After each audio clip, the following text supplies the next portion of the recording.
Hola, muy buenos días, bienvenidos a su programa Con Salud. Les saluda Suani Izaguirre. Qué bueno que están con nosotros a través de Suyapa TV, a través de nuestro YouTube y por supuesto por Suyapa FM Estéreo 102.1. Va en su carrito, está en su casa, donde sea que esté, bienvenido a este programa. Hoy vamos a estar hablando, como cada miércoles lo destinamos para nuestros queridos amigos, los pacientes diabéticos y también los que no son, porque nosotros tenemos que aprender muy bien de la condición de la diabetes. Y hoy estaremos hablando de los usos de la insulina. Todos los detalles de esto los sabremos durante una hora. Desde ya le invitamos para que nos llame 2257-1704 y nos mande sus consultas vía WhatsApp al 9902-9571. Le doy la bienvenida a nuestra querida amiga que ya días no venía, la doctora Delmi Castillo. Bienvenida, doctora. Ella es médico internista del INADI. Vamos a estar hablando de este interesante tema. Vamos a comenzar diciendo, doctora, exactamente qué es la insulina.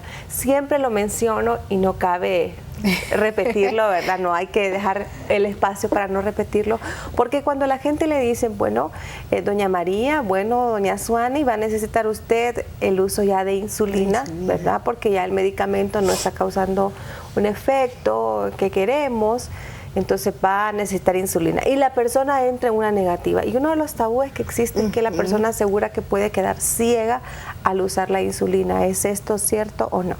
Bueno, es que vamos a hablar, la insulina, todos tenemos insulina. Sí. Porque es una hormona producida por el páncreas. Ahora bien, el páncreas, pues en el transcurso del tiempo, en los casos de los pacientes diabéticos tipo 2, puede haber una leve pérdida en cuanto a su funcionalidad. Entonces viene y el paciente deja de producir en sí una cantidad adecuada de lo que es la insulina. Entonces puede ser esto o puede ser una resistencia a la insulina, lo que haga que el paciente desarrolle diabetes. Eso por un lado, que es la mayoría, ¿verdad?, de la presentación, más del 90%. Ahora bien, cabe destacar que los tipo 1 es que no es que ahí hay una pérdida definitiva de lo que es la funcionalidad de la célula del páncreas a producir la insulina. Entonces no hay insulina. Este paciente desde la primera etapa, o sea, desde que se le determina que es diabético a los tipo 1, este paciente requiere insulina desde el inicio, ¿ok? Entonces tanto su insulina basal de acción prolongada como las insulinas que se aplica cada tiempo de comida, o sea, también los nuevos dispositivos, las bombas de insulina de infusión continua, independientemente. Entonces el paciente aquí de forma exógena, o sea, fuera de, tiene que adquirir la insulina para poder utilizar el azúcar. Ahora bien, ¿qué es lo que pasa cuando ya hablamos de que el paciente queda ciego por el inicio del uso de la insulina? Cabe destacar de que el paciente, no es que el paciente queda ciego per se, simple y sencillamente es que en el ojo hay ciertas estructuras que se llaman factores de crecimiento, y hay un factor de crecimiento similar a la insulina. Entonces, al aplicar insulina de forma exógena, o sea, que el paciente se administre la insulina, por eso se le manda al paciente siempre antes a la evaluación con el oftalmólogo, ¿verdad? Porque tiene que ser vista por el oftalmólogo antes del inicio, durante y posterior. ¿Por qué? Porque puede empeorar un grado de retinopatía, un grado de catarata por ese factor de crecimiento. Entonces, si el paciente no es que va a quedar ciego, sino que puede, no todos, pero sí algunos pueden tener ese cambio, ¿verdad?, en cuanto a la visión, disminución en cuanto a su visión, pero va relacionado a esto que le digo. Ahora bien, ya depende también de lo que es el oftalmólogo, la evaluación subsiguiente. Podemos ver en pantalla los diferentes tipos de insulina que tenemos a disposición, los diferentes dispositivos. Describamos también para las personas de radio. Ok, entonces eso es importante. Nosotros contamos, ¿verdad?, a nivel del mercado, para la aplicación de lo que es la insulina, contamos con insulinas que son las estándares, ¿verdad?, las que siempre han estado, las primeras en haberse producido, que es la NPH, y la insulina regular o insulina cristalina. Y tenemos los nuevos dispositivos que, como podemos ver, ahí hay algunos de estos dispositivos que son en lápiz, ¿verdad? Que son un poquito más nuevos. Entonces aquí el paciente ya tiene una variedad, o sea, para poder utilizar insulinas de acción ultralenta o de acción prolongada, como ser la Toujeo, la insulina Lantus, tenemos la Levemir, tenemos la de Gludet, o sea, hay varias de acción prolongada, y también tenemos insulinas de acción ya más, que se le dice acción rápida, ¿verdad? Que son los que nosotros utilizamos antes de cada comida en el caso de que el paciente requiera utilización de insulinas rápidas para nivelar ese azúcar que se dispara por tiempo de comida. Cuando, por ejemplo, las personas llegan con un grado de azúcar muy alto, que están a punto de sufrir un coma diabético, ¿qué insulina utilizan? ¿La cristalina? La insulina regular, la insulina cristalina, porque que es mucho más rápido. Ahora bien, cuando el paciente ya sea que esté en un estado grave, ¿verdad? Sea que coma diabético o cetoacidosis diabética, aquí lo que se utiliza es insulina rápida, o sea, insulina en el contexto de este paciente tiene que estar hospitalizado, y la insulina es endovenosa, por la vena, porque hay que empezar a bajarle los niveles de insulina. Además de eso, el médico tiene que mandarle a hacer una serie de estudios para determinar que este paciente no vaya a tener también trastorno, porque al mover ese cambio, esa utilización, esa aplicación de lo que es la insulina, también puede haber alteración en el caso de los pacientes, y en algunos casos hay cambios en cuanto a los niveles de potasio, que es muy importante antes de poder aplicar la insulina. Hay que medir, eso ya le toca al médico, todo eso le toca al médico antes de aplicarlo, porque también podemos causarle a este paciente algún tipo de trastorno cardíaco secundario a esa utilización pronta de insulina en el caso de esto. Ahora, si los niveles de potasio están altos o bajos, doctor. No, es que tienden a bajar. Y si están muy bajos y se aplica la insulina, puede darle una reacción al paciente. Y también, o sea, es que depende, eso ya le toca analizar al médico y determinar si el paciente, o sea, si va a empezar tanto la insulina como reposición de potasio también, o sea, eso ya le toca al médico definirlo. Claro. Pero sí, el paciente tiene que estar en un medio hospitalario, en un área de unidad de cuidados intensivos, sea atendido por un intensivista junto con el endocrino o junto con el médico internista. Entonces, siempre el manejo es multidisciplinario en este contexto, porque el paciente hospitalizado y tiende, porque pone en riesgo su vida, son estados de emergencia. Algo muy importante de mencionar, doctora, es que la insulina se administra cuando la persona la requiere, y la cantidad va a depender de eso, porque si una persona, es decir, una persona que no la necesite, recibe una dosis de insulina, esto podría llevarle a la muerte. Sí, claro, porque el paciente, si no la necesita, el paciente cae en hipoglicemia. Sí. Entonces, la hipoglicemia, bueno, hay varias formas de definirlo, ¿no? Pero todo valor por debajo de 70, o sea, el paciente se hace su glucometría, y todo valor por debajo de 70 miligramos sobre decilitro, entonces aquí es hipoglicemia. Ahora bien, hay diferentes síntomas, ¿verdad?, que el paciente va a tener. Puede que esté sudando mucho, o puede que le dé temblazón, o puede que el paciente también empiece a tener trastornos que quiera estar más dormido que despierto. Entonces, si este paciente usa insulina, o es primera vez que se está aplicando insulina, tiene que estar ahí como ojo de tener su glucómetro. Todo paciente que use insulina de cualquier tipo tiene que tener su glucómetro en casa, ahí tiene que tenerlo, porque claro, va a sentir los síntomas y va a ver que cuando come algo dulce se va a mejorar, pero ¿cómo va a saber, cómo va a constatar objetivamente tu hipoglicemia? A través de la toma. Entonces tiene que tener su glucómetro en casa. Y vamos a hacer una pequeña pausa, doctora, y al regreso hablaremos acerca de esos picos que mencionamos, que a veces el manejo va cambiando, ¿verdad? La suministración de insulina va cambiando.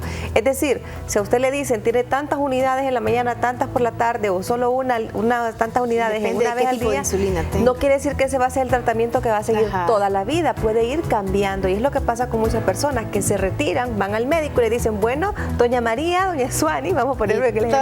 Entonces, con esa creen que es la dosis que va a tener toda la vida, y no es así. Tiene que ir cambiando y va fluctuando a medida vaya el comportamiento que el cuerpo mismo va teniendo. Hacemos una breve pausa, le invito para que siga con nosotros, nos llame al 2257-1704 o nos mande un mensaje al 9902-9571. Ya volvemos.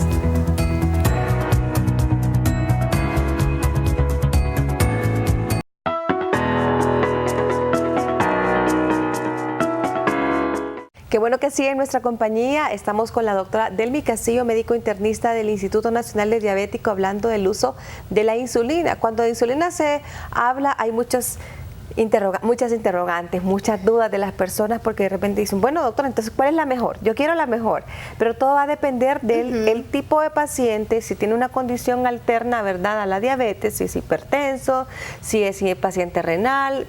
Tienen muchos aspectos que ver con la suministración de la insulina y las cantidades de ella también. Sí, como lo mencionábamos, una dosis inadecuada puede llevarle a una hipoglicemia al paciente, es decir, que estamos dándole demasiada insulina. Sí. Habría que ver si bajamos la dosis. O habría que ver también si el paciente ya tiene un trastorno, sea cirrosis o sea algún grado de daño renal, que le esté predisponiendo a que este paciente no tenga una buena respuesta en cuanto al mecanismo de acción que tiene el fármaco dentro del cuerpo. Entonces viene y hace el bajón de azúcar. Pero realmente es que el paciente debe de saber conocer cuando se le presentan los síntomas y qué hacer. Porque ante una hipoglicemia, lo primero, puede tener que todos los síntomas que hablamos en el segmento anterior, o que tenga taquicardia, que el paciente le esté latiendo muy rápido el corazón, o que el paciente sienta que se está desmayando y que se desmaya, entonces, o que la familia note que el paciente empieza a hablar incoherencias. Entonces todo eso son como detallitos que le dicen, no, este paciente puede tener algún grado de alteración de la conciencia. Entonces es importante en este contexto medirle cuánto tiene la glucometría y obviamente pues suministrarle algo dulce, sea unas 2 cucharaditas de miel, dependiendo del estado de conciencia. Si el paciente puede o no deglutir, entonces puede administrarle usted algo tomado por mientras llega al hospital, pero si ya perdió la conciencia, el paciente tiene que ser trasladado directamente al hospital para que en el hospital le administren sueros por la vena para recuperarle los niveles de glucosa. En esa parte, doctora, de la insulina, el uso de insulina en horas nocturnas, o sea, tarde, noche, ya antes de ir a dormir, muchas veces el paciente presenta ese temor que haya un bajón de azúcar. ¿De qué va a depender que haya o no esto? Quizás es la dosis muy alta. Claro, ahí tiene varios factores, o sea, puede ser tanto la dosis en el contexto de ver cuántas unidades se le está dando por kilo de peso, o también los pacientes que se administran la insulina y no comen. Entonces, o sea, no puede ser, ¿verdad? Porque entonces el cuerpo no va a metabolizar todo eso. Sí. O sea, tiene que también tener el paciente haber comido su cena y inyectarse dependiendo cuál de todas las insulinas esté utilizando. Vamos a definir claro, si estamos hablando en el contexto de la insulina NPH, esta es de acción intermedia, esta no le dura 24 horas en sangre. Entonces, esta insulina, que es la que contamos en los servicios de salud, a nivel público, esta insulina de 16 a 18 horas es un mecanismo donde está disponible. Ahora bien, si contamos con otras insulinas un poquito más nuevas, como los dispositivos que vimos anteriormente, entonces estas insulinas ya tienen una vida media, o sea, una acción en cuanto al cuerpo que se prolonga. ¿Ok? Ahora bien, la NPH podría prolongarse, sí, en el caso de los pacientes que tienen un daño renal. Entonces, ahí sí, a veces los pacientes renales solo requieren 10 o 5 unidades de insulina, porque igual, como se mantiene, porque ya el daño al riñón ya no va a salir esa insulina, porque quizás solo estén en hemodiálisis o diálisis peritoneal, o el paciente depura más lento. Entonces, esa insulina va a estar más tiempo. Se mantiene más tiempo en el organismo. Más tiempo en el organismo por el trastorno renal. Entonces, ¿qué es lo que pasa? Tenemos estos pacientes que hacen las hipoglicemias durante la noche, entonces con las dosis fraccionadas de insulina NPH. ¿Qué hacer en ese contexto? Lo que hablábamos anteriormente, el paciente tiene que hacerse un automonitoreo. Pues acudir al médico, que es su médico de cabecera, ¿verdad? Y explicarle cuáles son los síntomas que está teniendo. este paciente, qué síntomas está teniendo para que el médico determine si es síntoma sugestivo de hipoglicemia o si este paciente realmente es que puede ser cualquier otro trastorno relacionado que le esté dando solamente durante el sueño. Entonces hay que ver qué es lo que está pasando. Entonces se le pide al paciente el monitoreo de cómo anda su glucosa. En el contexto de la NPH, como le mencionaba, por el tiempo que dura aquí en sangre, entonces la NPH realmente, si usted se la administra en la mañana, entonces vamos a hacer un suponer, se la administra a las 6 de la mañana, entonces tiene que tomarse el azúcar para ver el automonitoreo, ver cómo está actuando esta insulina. Se la administra mañana a las 6 de la mañana y se la administra a las 6 de la tarde. Entonces, los 40, vamos a suponer que usted utiliza 40 unidades de insulina por la mañana y 20 unidades de insulina por la noche. Entonces, esos 40, eso que se aplica en la mañana, vamos a nosotros moverlo y ver cómo está actuando en base a la toma, a ese automonitoreo que el paciente se realice, ya sea antes del almuerzo y antes de la cena. ¿Okay? Esas son las basales, para ver cómo anda su basal. Entonces, en base a eso, nosotros como médicos le pedimos el automonitoreo al paciente. Entonces, el paciente nos trae escrito cómo tiene su azúcar antes del almuerzo y antes de la cena. Eso nos va a definir cómo vamos a mover la cantidad de insulina que se aplica en la mañana.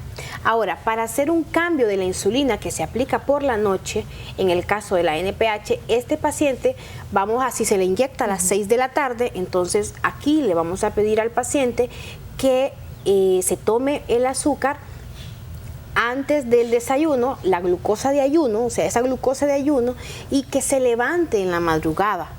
¿Ok? Si se inyecta a las 6 de la tarde, entonces tiene que venirse a tomar el azúcar, ya sea entre 12 y 2 de la mañana, para ver esa glucosa de la madrugada, a ver cómo está. Porque si hace hipoglicemia en la madrugada, porque hay pacientes que pueden hacer hipoglicemia o se mantiene normoglicémico normal en la madrugada, entonces esas dos nos van a definir cómo mover y qué variación vamos a hacer en cuanto a la insulina que estamos aplicando en la noche, en el caso de la NPH, que se aplica de manera fraccionada. Tenemos una llamada desde Comayagua de Gerardo Maldonado y me quedo con un interrogante porque nos preguntan acá que le da sueño a la persona cuando se le aplica en la mañana y en la noche. Ya vamos a hablar un poco de eso, pero antes la llamada con Gerardo desde Comayagua. Buenos días, le escucha la doctora Delmi Castillo. Buen día. Mire, la pregunta es la metamorfina, que de nombre Predial Plus, que realmente sí es un tóxico para el organismo, para el hígado, porque se la dan a los prediabéticos. Ahora, ¿cómo nace la diabetes en una persona? ¿Cómo se forma? Quisiera yo saber que por qué unos dicen que es por hereditario o por qué razones de qué. Muy amable. Gracias. Bueno, hay varias formas, o sea, de por qué se da el trastorno de tolerancia a la glucosa, tiene que ver, sí tiene el componente genético, el componente familiar, pero también si ya la desarrolló el paciente en el momento, ya siendo adulto, entonces ya son otros factores que se toman en cuenta, como por ejemplo habría que determinar si este paciente es obeso, si este paciente también tiene algún trastorno en cuanto a lo que es los niveles de presión arterial, si ha tenido antecedentes, o si él tuvo antecedentes de que cuando fue niño creció más grande, ¿verdad? Lo que se llama macrosomía fetal, eso le predispone a desarrollar lo que es la diabetes. Entonces el paciente entra en un trastorno de tolerancia donde inicialmente lo que hay es un aumento, un hiperinsulinismo, hay un aumento en sí de lo que es la insulina, pero por el grado de resistencia que tiene el cuerpo a la utilización de la insulina.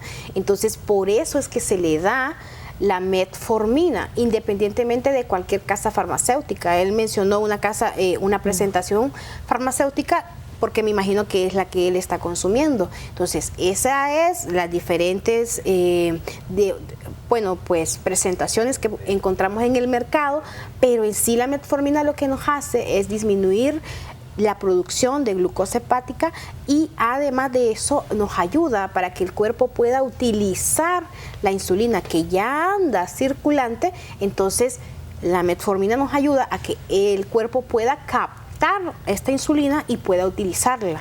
Ahora, usted ha mencionado que disminuye los niveles de glucosa hepática, estamos hablando del hígado, la producción. Pero muchas veces las personas temen que como se filtra por como se metaboliza por el hígado, que haya un daño a este importante órgano. Vamos a hablar de eso, doctora, al regreso de la pausa. Continúe con nosotros, en un momento regresamos, 2257-1704 para que nos llame o mándenos un mensaje al 9902-9571. Ya volvemos.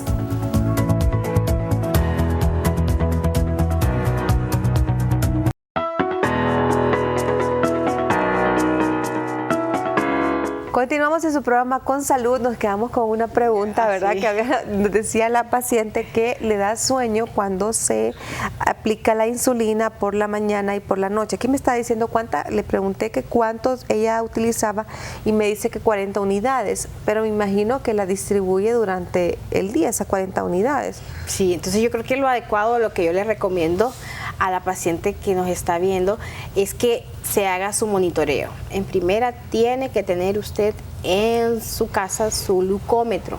Entonces, ¿cómo lo va a hacer? Si se aplican los 40, me imagino que la fracciona, entonces dependiendo a qué hora se lo aplique de la mañana, vaya, si es a las 6 de la mañana, 7 de la mañana, entonces usted cuente, ¿ok? Va a contar antes del almuerzo, ya serían como 6 a 8 horas posterior a que usted se le aplica, entonces ya el paciente allí tiene que ver cuánto tiene de glucometría y antes de cenar o a media tarde, ver cuánto tiene. Entonces, en base a eso, esta es para modificar la dosis que se está aplicando el paciente en la mañana. Y para modificar la dosis de la noche tenemos que tener la glucosa que usted tiene a nivel de su toma de glucometría en la madrugada y la de ayuno, y con esa se va a modificar la dosis que se aplica por la noche.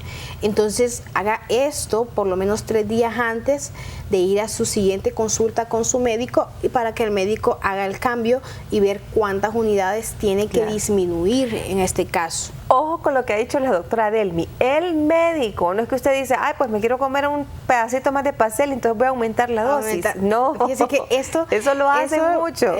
Lo practican mucho los que son los pacientes diabéticos tipo 1. Pero los dos también, doctora, sí. Cuando llegan a un nivel de educación, las educadoras en diabetes que tienen las diferentes casas farmacéuticas son muy buenas en cuanto a esto, porque le explican al paciente, ¿verdad?, la determinación, cuántos gramos de glucosa está consumiendo, entonces cuánto puede. Los diabéticos tipo 1 son bien así como rápidos para entenderle, y va a saber cuánto se va a corregir en la aplicación de la insulina rápida, pero es la rápida, no es la de acción prolongada. Entonces esas modificaciones las hace bastante el diabético tipo 1. En la pantalla tenemos lo que es las diferentes áreas, las zonas del cuerpo donde nosotros podemos aplicarnos la insulina, y ya la vamos a mencionar, doctora, pero antes tenemos una consulta que nos mandan al 9902-9571, que es el número de WhatsApp. Doctora, buen día. Tuve diabetes gestacional hace 10 años, estuve 8 años con metformina 850 miligramos al día, pero me la retiraron. El internista ahora, me la retiró el internista, y ahora resulta que tengo una hemoglobina glicosilada de 6.3. Me dicen que soy diabética, pero la glucosa en ayunas la anda en 80. ¿Qué me puede explicar? Estoy confundida. Felicidades por su programa. Ah, ok. Ella ahí, ok, hay que hacer las definiciones.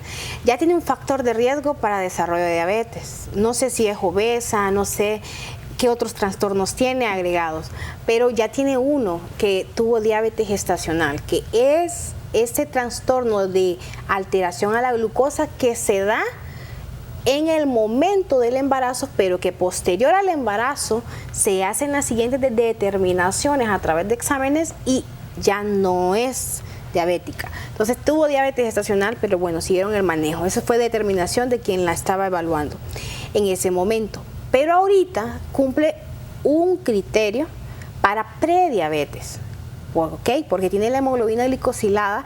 Hay que ver de qué laboratorio se lo hizo, ver si es, hay que evaluarla, porque hay que determinar, ya tiene una hemoglobina glicosilada que está alterada, ¿verdad? Porque tiene 6.3.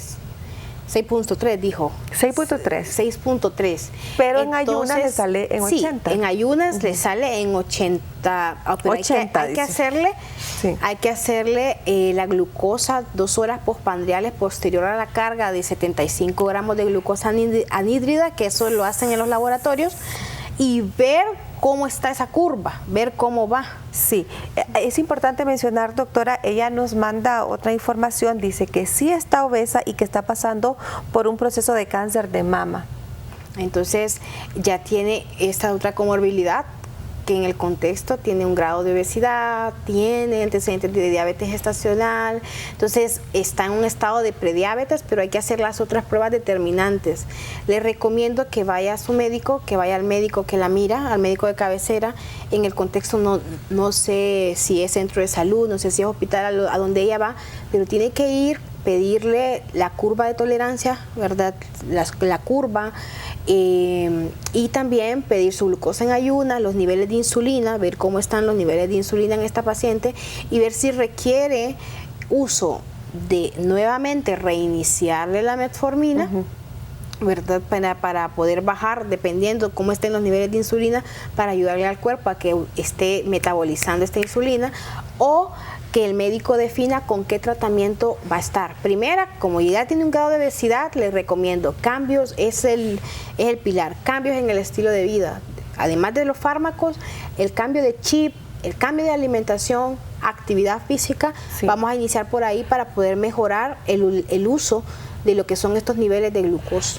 El proceso oncológico que ella está pasando le puede derivar a una glucosa inestable en sangre, en el contexto de ella, sí, claro que sí, pero es que ella ya tiene un antecedente. Sí. Entonces, ahora bien, hay que mantener, bueno, me imagino que ya de estar en quimioterapia y otros procesos ahí oncológicos, entonces tiene esta paciente que estar siendo vista tanto por el internista o en su defecto endocrinólogo y su oncólogo o mastólogo que ya la esté evaluando.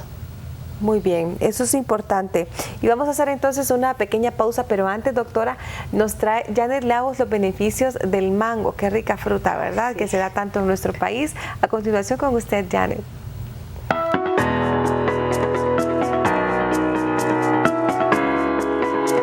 Hoy le hablamos de sus beneficios y esas propiedades que nos aporta el mango, esta fruta que está deliciosa y llama mucho la atención por su color amarillo. Su exquisito sabor y su atractivo color amarillo, el mango se ha convertido en una fruta muy apetecida. Dentro de la variedad de vitaminas y minerales que contiene, sobresalen vitaminas A, C, K y E y todo el complejo B. Además, muy rico en magnesio, potasio, hierro, calcio, yodo, zinc y magnesio. Dentro de sus beneficios se pueden mencionar: ayuda a la digestión. Las enzimas digestivas que contiene esta fruta ayudan a promover la digestión natural. Es muy recomendado para los adultos mayores. Fortalece los huesos. Por su alto contenido de vitamina K, se recomienda para los pacientes que padecen de osteoporosis, artritis y fracturas óseas. Combate la anemia. El ser rico en hierro, el mango es ideal para prevenir la anemia. Es muy recomendado en principal en los niños o mujeres en estado de embarazo. Para que sea parte de estos beneficios y estas vitaminas que nos aporta el consumir mango, lo invitamos a que se deleite con ricas ensaladas, en jugos o en deliciosas salsas. Qué bueno, ¿verdad? Poner en práctica lo del mango. Con el paciente diabético es un poco dulce, hay que evitar un poco el mango, que es tal vez un pedacito, o preferir que sea sazón o verde, ¿verdad? Sí, entre más, porque hay que tener en cuenta el índice glucémico de lo que es la fruta, porque al entrar en el cuerpo le va a disparar un poco el azúcar. Entonces hay que comer un poquito, un pedacito para quitarse el gusto. Hay que ir aprendiendo a comer. Hacemos una breve pausa, no nos cambie, ya regresamos a su programa Con Salud hablando de los usos correctos de la insulina. No nos cambie.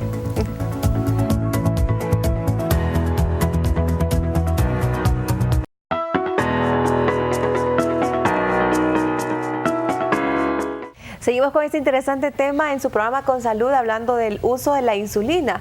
Algo muy interesante es saber cómo la va a colocar, ¿verdad? ¿Dónde? ¿Cuáles son las áreas? Muchas personas quizás nos están en este momento compartiendo el programa y dirán, bueno, ¿qué pasa con las personas que de repente usan la misma jeringa varias veces?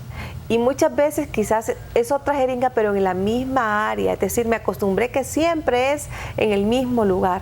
Podrían desarrollar un proceso infeccioso que le puede llevar a una complicación. Eso es muy importante que sepa, porque del lugar donde usted lo aplique va a depender muchas cosas, ¿verdad? Que sea un efecto más rápido, que sea más efectivo y que usted no tenga complicaciones. A ver, doctor. Y realmente es de educar. Cuando uno va a iniciar insulina a un paciente, siempre en el contexto del instituto, pues tenemos, nuestras enfermeras están capacitadas para orientar al paciente dónde y cómo se va a administrar lo que es la insulina. En pantalla tenemos los diferentes sitios que el paciente puede utilizar para la aplicación de la insulina. Para los que nos están escuchando por radio, pues vamos a describir un poco lo que es la imagen. Pues tenemos a un paciente que tenemos acá en la parte de los brazos, en la región posterior de ambos brazos. El paciente, ahí hay bastante tejido celular subcutáneo, entonces el paciente en estas áreas también puede aplicarse lo que es insulina. Exacto, entonces en la parte de atrás del brazo, sí, la parte, el gordito, de que decimos nosotros el gordito. Exactamente, ¿verdad? En un ángulo de 45 grados, que eso lo vamos a ver en la siguiente diapositiva. Después de ahí, ¿dónde más podemos aplicarnos nosotros la insulina? También tenemos la imagen en cuanto a lo que es la región de todo el abdomen periumbilical, alrededor de todo lo que es el ombligo. ¿En qué sentido? En el sentido de las manecillas de reloj, o sea, va a rotar usted el sitio de aplicación de su insulina, no va a estar en el mismo sitio siempre. Pues cada aplicación va a ir variando por día o por tiempo, eso es importante. Hay una técnica, doctora, perdón que la interrumpa, que se pone en la mano, ¿verdad? La mano, exacto, y así va variando el punto en donde se inyecta. El intervalo entre cada dedo. Entre cada dedo. Cada dedo nos va dando el espacio donde debe ser. Y que haga el paciente que lo rote, pues, de este lado una semana, de este otro lado la otra semana, y siempre en ángulo de 45 grados, como lo podemos ver en el contexto de la imagen, en el caso de que estemos utilizando estas agujas que son unas jeringuitas que ya la aguja es un poquito más larga, más de 4 milímetros, entonces ya requiere mayor angulación para poder llegar al tejido celular subcutáneo. A diferencia de los dispositivos, estas insulinas que vienen en dispositivo de lápiz, las agujas a veces solo son de 2 o 3 milímetros, son sumamente pequeñas. Entonces en este contexto lo que se hace es administrar la insulina en ángulo de 90, como vemos en la imagen. Claro. En 90, o sea, va a entrar derechita la aguja, ¿ok? En el caso de que esté utilizando los dispositivos de lápiz. Porque las agujitas son bien finas, entonces en ese caso sí. Pero nosotros, la mayoría que se dispensa es la insulina NPH, la cual utiliza ya unas jeringas que ya son un poco más largas, entonces acá hay que angular la dirección de la aguja para que entre al tejido celular subcutáneo realmente, que es donde va a aplicarse. Tenemos una llamada desde la colonia residencial El Manantial. Sandy, la escuchamos. Buenos días. Buenos días, Sonia. Buenos días, doctora. Fíjese que yo soy diabética y estoy embarazada. Tengo 23 semanas y a veces yo me inyecto insulina. Me pongo 54 en la mañana y 25 por la noche. Pero tengo problemas porque yo me inyecto hace como 5 años y ahora siento que no, ya casi solo en el estómago me inyecto, ¿verdad?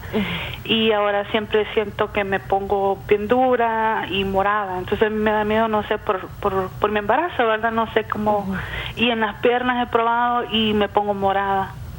Ok, es que usted, bueno, si usa la NPH, Sandy, tiene que ver en qué dirección usted dirige, en 45, porque si usted lo hace derecho, en el caso de que la aguja sea bien larga, entonces viene y acá ya la inyección ya no es subcutánea, sino que prácticamente es como intramuscular. Entonces, por eso es que se ponen los moretes que ella dice, los morados. Entonces, creo que es importante eso, ver en qué dirección usted inserta la aguja. Eso es importante. Tiene que ser en 45 grados, dependiendo, bueno, eso es importante, ver qué tan largo es la agujita que ella está usando y la dirección en la cual entra. Sandy. Sandy, sí, diga. Con la dosis, usted me dice, bueno, hace 5 años estoy usando la insulina, pero la dosis está regulada por su ginecólogo. Sí, estoy regulada. Además, hace una semana fui al hospital del diabético. Ah, bueno. Lo único que me quitaron la metformina, y la metformina me la dio mi ginecólogo. Entonces tengo que regresar o buscar otro doctor. Ok, Sandy, lo que pasa es lo siguiente, aunque usted sea diabética tipo 2, pero usted está embarazada y realmente el gol estándar, o sea, el fármaco de elección que usted tiene que usar durante su embarazo es la insulina, porque realmente no ha mostrado tanta seguridad la metformina en cuanto al riesgo que puede tener en el desarrollo del feto. Entonces, por eso es que se le quitó la metformina. Me imagino que ese fue el criterio que utilizó el médico que la evaluó para poderle quitar la metformina en ese contexto, por el niño, no por usted. Y el ginecólogo, idealmente usted tiene que estar siendo vista tanto por su ginecólogo, pero también por su endocrinólogo, porque en el embarazo, en el primero, bueno, más que todo las fluctuaciones se dan entre el segundo y el tercer trimestre de embarazo. Hay mucha fluctuación en lo que son los cambios en cuanto los niveles de glucosa. Entonces acá, por eso se dice que ya el tener diabetes y el embarazo tiene que ser manejado por el endocrinólogo junto con el perinatólogo o su ginecólogo, o sea, cualquiera de los dos, ¿verdad? Aquí, doctora, ya me queda poco tiempo, pero ella debe estar, bueno, van monitoreando el crecimiento de su bebé porque ya es diabetes. Entonces, hay que hacerle, si este bebé, ¿cómo va su crecimiento? No va a ser un bebé macrosómico. Exactamente, porque ya tiene un riesgo. Entonces, aquí por eso el manejo es conjunto. El manejo de una paciente diabética y embarazada no es solo del ginecólogo, debe ser su endocrinólogo o en su defecto un internista capacitado y su perinatólogo o su ginecólogo. Entonces, conjunto, ¿por qué? Porque en esta paciente tiene que irse haciendo las modificaciones en cuanto a la cantidad de insulina que se debe administrar, porque tiende a aumentar la resistencia en el embarazo o puede presentar más bien crisis de hipoglicemia. Entonces, todo eso lo va manejando el endocrino y el paciente tiene que visitar su endocrinólogo, o sea, ser derivada para el endocrinólogo. Claro. En el instituto no contamos con endocrinólogo por los momentos, pero nosotros como internistas, todos los internistas estamos capacitados para poder manejar estos casos inicialmente, pero ya una vez dentro del embarazo siempre lo que hacemos es remitirlo, sea al San Felipe o al Hospital Escuela, que son las entidades públicas de referencia nuestra, donde hay endocrinólogo ya de planta. Es importante. Bueno, doctora, estamos llegando al final, nos faltó todavía hablar un poco del almacenamiento. Para la siguiente. Vamos a ver para el segundo programa. ¿Dónde la podemos localizar en la consulta privada, doctora? Bueno. A nivel privado, pues estamos en Clínicas Climenti, este es en la colonia Kennedy, aquí es por cita, entonces tiene que hacer la cita al 9508-9028 y los días sábados también estamos por el sector de allá de Comayagüela, porque tenía bastantes pacientes por allá que decía que no, entonces también estamos en el Centro Médico Esther, allá los días sábados de 8 en adelante, ahí estamos para servirle, igual también es por cita, tienen que llamar al número y ahí nosotros agendamos la cita. Excelente, doctora. Le deseamos una linda semana, ¿verdad? Gracias, y que igual. todo el mundo tome en consideración los consejos que esta mañana pues les hemos dado de alguna manera, ¿verdad? Para que se orienten, para que sigan bien con el tratamiento o si lo van a comenzar, se aboquen a un profesional. No se guíen por la dosis que toma mi amigo, mi vecino, mi pariente, eso no. Debe ser por un especialista en la materia. Gracias por haber estado con nosotros. Le invitamos para que no se pierda el programa de lunes a viernes a las 10 de la mañana y en repetición lo puede ver a través de su Yapa TV a las 11 de la noche. Hasta pronto.